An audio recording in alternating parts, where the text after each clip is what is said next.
Your Excellencies, distinguished guests and friends, it's a true pleasure to welcome you to this final symposium, Looking Back to Move Forward.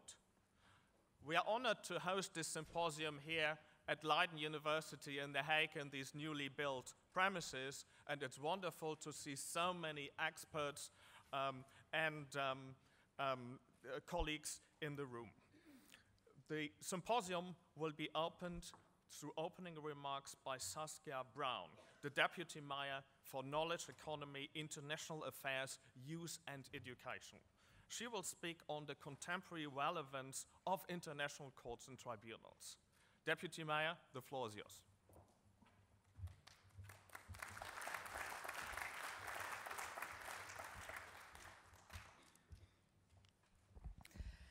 Ladies and gentlemen, dear guests, good morning and welcome to The Hague and in this beautiful hall of the University of Leiden. We're very proud to have this in the city, in the center of our city. This day, this week, it is an important landmark in the history of international law. Because this is the week in which the first criminal tribunal since Nuremberg closes its doors. The first tribunal that put The Hague on the map as a city of international criminal law. And the question is, will history be written this week too? And that answer lies in the future. But if it were up to me, as deputy mayor in a city of peace and justice, and member of the municipal executive responsible for the tribunals and courts, it would. It is a great honor for me to address you here today. Kicking off the week that marks the closing of the ICTY, a time to look back and to look forward. Because, as you know, that is what politicians like to do. I'd like to take you to the year 2030. What is happening in the field of international justice, international tribunals? Are we even better able to reach verdicts on who was or wasn't responsible for crimes against humanity? And is The Hague still the legal capital of the world? I'm assuming that this is what all of us gathered here today. And that's all that we gathered here today want. So what do we need to do today to be able to answer that question in the affirmative in 2030? Lady Justice proposes and disposes. That was the case in the past, and that will remain so. But the question is, whether she will be able to continue finding and using the right information. The future of international justice will largely depend on how we move with the times, how we manage and continue to use new technologies, how we collect and use data in the burden of proof.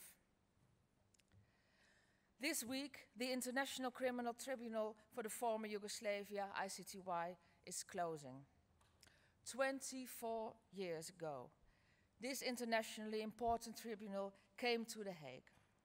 The ICTY is sometimes called the most documented tribunal ever. It had access to enviable amounts of data. Archives filled with notes about defendants and endless photos supported in 161 cases. And not to mention the CNN or Al Jazeera broadcasts. But now, 24 years later, we have even more data available. Would some of the cases tried here have gone differently if there had been satellite images, for example? Evidence on the location of armies, refugee flows, military material. These are questions which we need to consider now because they also determine the quality of justice in the future. And it's therefore in the interest of the tribunals and of The Hague, which host these tribunals, to look into this. And that's why I want to chart the opportunities for new technology, particularly in this sector. Today is all about the ICTY. It marks the kickoff of a week in which The Hague reflects on the tribunal that brought international justice to The Hague. It is also the week in which UN OCHA opens its data center in The Hague.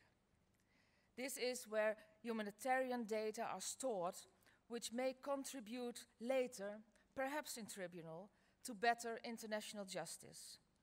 And thus, although it sounds idealistic, to a better world. That's what I believe in, and I expect that you believe it in too. I'd like to end where I began. Welcome to this Congress, and I wish you all a very inspiring symposium. Thank you.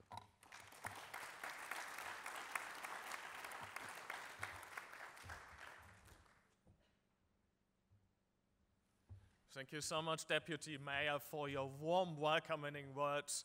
I think we have a very important week ahead in The Hague, and we are now very pleased. Please give a warm welcome to the last president of the ICTY, Judge Carmel Agius.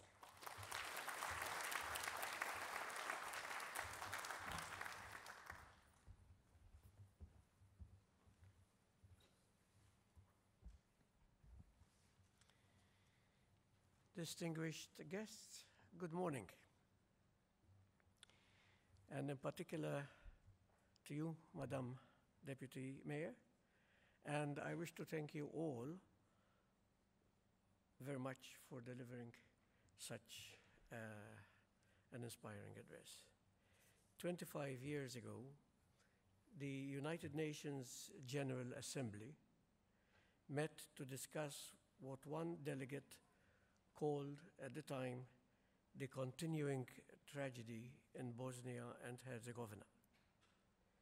Speaker after speaker took the floor to denounce the ethnic cleansing then taking place and the heinous crimes being committed against thousands of innocent civilians.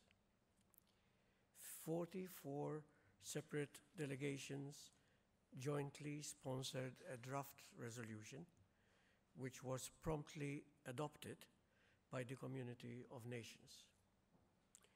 102 member states voted in favor, 0 voted against. Through resolution 47/121, the international community not only expressed its grave concern at the terrible fate being forced upon the Bosnian population, it also called upon the Security Council to discharge its duty to maintain peace and security, and specifically it urged the Security Council to consider establishing an ad hoc international war crimes tribunal. The seeds of the ICTY were thus sown exactly a quarter of a century ago. Within 6 months, the tribunal was established with its seat in this beautiful city, The Hague, and a mandate that covered the entire territory of the former Yugoslavia. Judges were elected a few months later, and the ICTY's work progressively blossomed through a series of firsts. The first indictment, the first arrest, the first trial, the first guilty plea, and so on.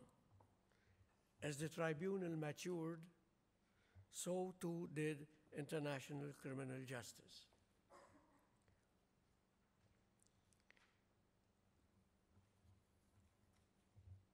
And more importantly, our legal procedures and jurisprudence were soon used to cross-fertilize the demands for similar justice found all over the globe.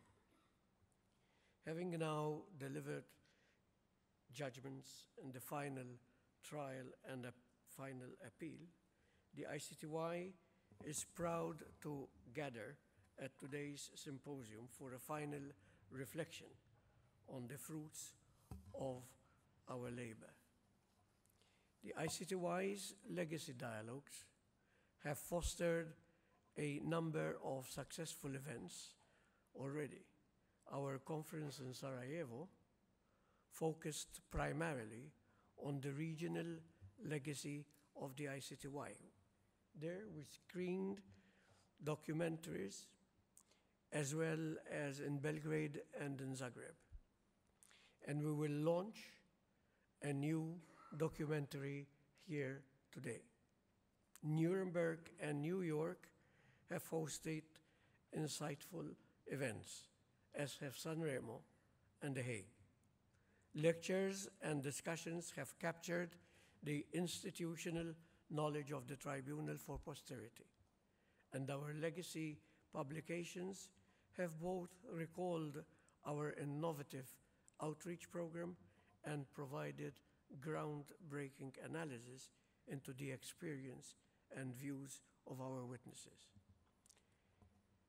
I am also glad to report that some of the findings of the ICTY legacy dialogues and the Sarajevo conference will be captured in a major book published in cooperation with Leiden University and Oxford University Press. This will provide a multidisciplinary account of the tribunal's merits and challenges. It will bring together inside and outside perspectives and will complement the numerous publications already in existence that examine our contributions. Today's symposium is intended to further instill the core of the Tribunal's legacy in three important areas.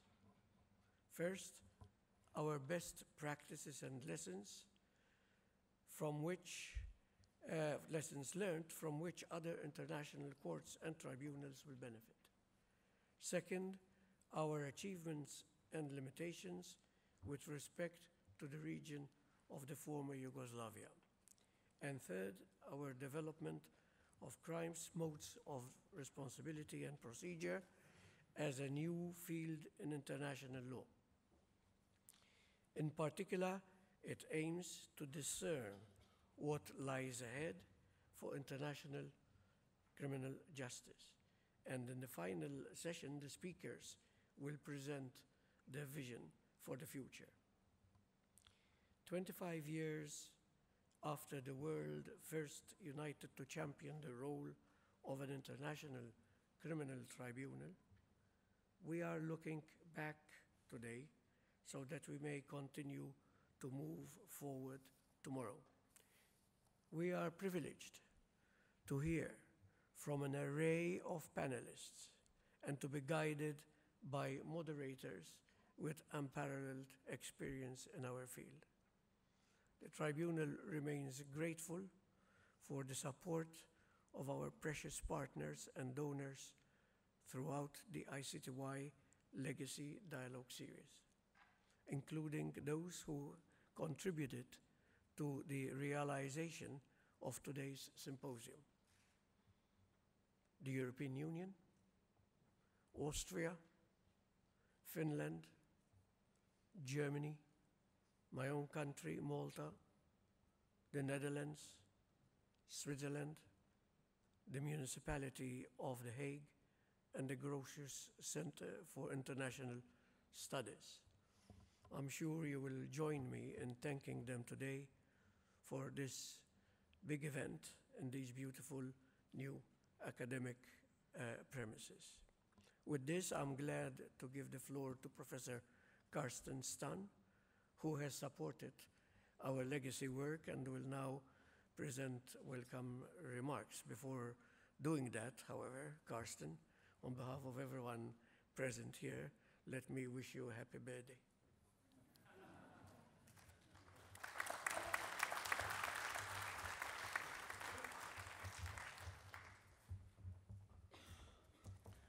Thank you so much, Mr. President. It's been an honor for us to host the Legacy Dialogues and to also host this event here today. It's clearly a historical moment. The ICTY has been a pioneering institution. It's a challenge to reflect all of the rich experiences in this final symposium. Legacy is not something that we usually associate with courts. In a domestic setting, we rarely see discussions on legacy. So they speak to some extent to the exceptional nature of international criminal justice. Legacy policies are, I think, as Antonio Cassese put it, an attempt to leave something useful behind. Substantively, international criminal justice is, one might say, a criminal law without a sovereign. It lacks a sovereign. And legacy is, to some extent, a dialogue with the actual and emergent constituencies of international criminal law. The ambition to leave a lasting legacy is deeply rooted in the pedagogic rationale of international criminal proceedings. As Lawrence Douglas put it, mass atrocity trials are attempts to demonstrate the power of law to reintroduce order into a space evacuated of legal and moral sense. And this sense was particularly visible after World War II. International criminal proceedings were always more than simply an attempt to secure punishment for perpetrators. And this is captured, of course, in the famous words by Robert Jackson, that the record on which we judge these defendants today is the record on which history will judge us tomorrow. The Nuremberg and Tokyo trials were partly attempts to re-educate society. So law was used in an attempt to reshape the foundations of society. And if we go back in history, we see in the first steps of the ICTY, particularly Antonio Cassese's first report as president, the ambition that the tribunal would contribute to peace by creating conditions which would render a return to normality. And Cassese saw individual criminal responsibility as an instrument to counter feelings of collective guilt, which easily degenerates into resentment, hatred, and frustration, and inevitably leads to further violence and new crimes. So this argument is right in principle. A tribunal cannot be expected to award a fair share of guilt to each collectivity. ICTY trials have made an important contribution by individualizing guilt, but it remained often hard for effective communities not to see the individual perpetrators as representatives of specific forms of collective evil. So today, there's a broad sense and broad consensus on the tribunal's importance, but also perhaps to some extent a more realistic picture of the limits of what a tribunal can do. Judge Polka put it nicely, and he might have reflected some of the views of other judges when he said, from a court, you can't expect more than doing the work of a court. So today there's a greater sense of modesty in relation to the goals of international criminal justice. And President Agius noted this very frankly in his final report of the tribunal to the United Nations. He frankly said the denial of crimes and revisionism are both widespread throughout the region. Convicted war criminals are often glorified as heroes. The facts of the crimes are taught in classrooms throughout the world, and I can confirm, definitely at Leiden University, but not in the countries where the crimes were committed. And he is cautioned against viewing reconciliation as a legal goal. He said in his address at Srebrenica in 2016, justice alone is not enough. Equally important are the processes of coming together, acknowledging the past, grieving together, communicating with open hearts and minds, engaging in real dialogue. All three ethnicities have to want it, and they have to work for it at home, in schools, in places of worship, and of course at government level. So the key difficulty for a tribunal is to find a midway between its narrow legal frame and its broader justice function.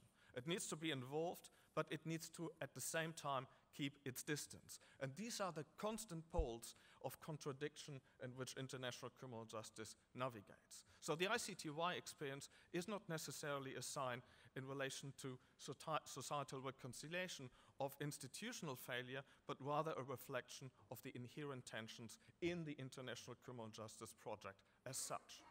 Historically, the tribunal went through different phases, and I would say each of these phases had to some extent a legacy of its own. The tribunal was created at what we might call the heroic age of international justice.